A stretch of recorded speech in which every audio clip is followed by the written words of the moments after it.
बहुत समय पहले एक गांव में रमेश नाम का एक मेहनती किसान रहता था। वो अपनी फसलों का बहुत ध्यान रखता था। सुबह से लेकर शाम तक अपने खेत में काम करता। उसकी मेहनत का नतीजा था कि उसके खेत हमेशा हरे भरे रहते थे। रमेश का खेत गांव के पास के सबसे सुंदर और उपजाऊ खेतों में से एक था। उसकी फसलें दूर दूर तक प्रसिद्ध थीं और वह अपने आम, केले और तरबूज के लिए पूरे गांव में जाना जाता था। उसके खेत में फलों का ऐसा खजाना था कि हर कोई उसे देखना चाहता था। लेकिन रमेश के पास अपनी फसलों के लिए एक बड़ी समस्या थी। गांव के पास के जंगल में रहने वाला एक शरारती बंदर। ये बंदर, जिसे सभी मंटू के नाम से जानते थे, एक बहुत ही चतुर और चालाक बंदर था। मंटू को ताजे फलों का स्वाद बहुत पसंद था और वो रमेश के खेत को अपनी पसंदीदा जगह मानता था। जब भी रमेश के खेत में फल पकने लगते, मंटू किसी न किसी तरह उन फलों तक पहुंच जाता और उन्हें चुरा लेता। वो बड़े आराम से फलों को खेत से उठाता और उन्हें जंगल के एक पेड़ पर बैठकर मजे से खाता। रमेश को कई बार इस चोरी का शक हुआ, लेकिन वो कभी मंटू को पकड़ नहीं पाया। हर सुबह जब वो खेत में पहुंचता, तो उसे अपनी फसलों का बड़ा हिस्सा गायब मिलता। दिन ब दिन मंटू की शरारतें बढ़ती जा रही थीं और रमेश की परेशानियां भी। रमेश ने सोचा, इस तरह तो मेरी सारी फसलें खत्म हो जाएंगी। इस बंदर को सबक सिखाना जरूरी है। लेकिन मंटू बहुत चालाक था। जब भी रमेश उसे पकड़ने की कोशिश करता, वह पेड़ों की ऊंची डालियों पर चढ़ जाता और आराम से भाग जाता। रमेश ने कई बार उसे पकड़ने की योजना बनाई, लेकिन हर बार असफल रहा। एक दिन रमेश ने ठान लिया कि इस बार वो मंटू को पकड़कर ही दम लेगा। उसने एक चतुर योजना बनाई।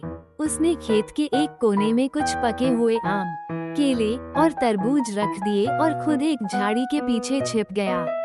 वो जानता था कि मंटू फलों की गंध पाकर जरूर आएगा। कुछ ही देर बाद मंटू वहाँ पहुँच गया। उसने देखा कि वहाँ ढेर सारे फल रखे हैं और वो खुशी खुशी उन फलों की ओर बढ़ गया। जैसे ही मंटू फलों को उठाने लगा, रमेश झाड़ी से बाहर आ गया और जोर से चिल्लाया, अब तुम पकड़े गए मंटू।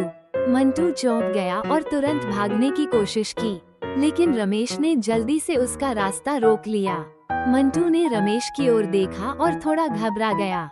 उसे लगा कि अब उसे सजा मिलने वाली है। रमेश ने कहा, तुम हर दिन मेरी फसलें चुराते हो, यह सही नहीं है मंटू।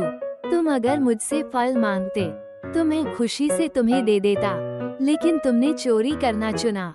मंटू ने सिर झुका लिया और चुपचाप रमेश की बात सुनी। वो जानता था कि उसने गलती की है। वो शर्मिंदा हुआ और धीरे धीरे रमेश की ओर देखा। रमेश को मंटू की हालत देखकर दया आ गई। उसने सोचा, ये बंदर तो आखिरकार मेरा दोस्त ही बन सकता है। अगर इसे ठीक से समझाऊं तो यह मेरी फसलों की रक्षा भी कर सकता है।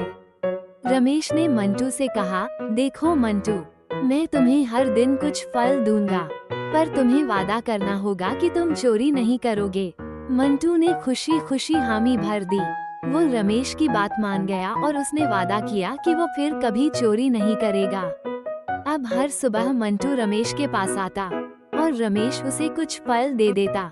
ये देख गांव के लोग भी हैरान थे कि अब रमेश की फसलें सुरक्षित थीं। लोग सोचते थे कि रमेश ने कोई जादू किया है, जिससे उसके खेतों में कोई जानवर नहीं आता। लेकिन उन्हें पता नहीं था कि यह सब मंटू की मदद से हो रहा है।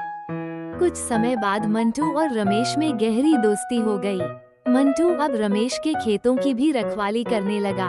अगर कोई और जानवर खेत में आता तो मंटू उसे तुरंत भगा देता।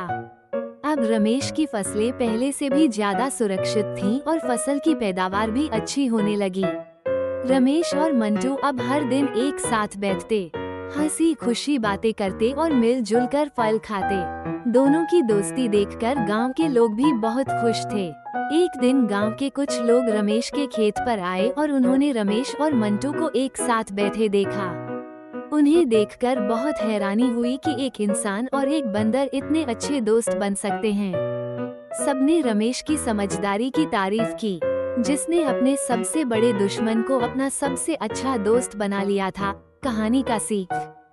समझदारी और धैर्य से हर समस्या का हल निकाला जा सकता है। करुणा और मित्रता से कोई भी व्यक्ति बदल सकता है, चाहे वो कितना ही शरारती क्यों न हो।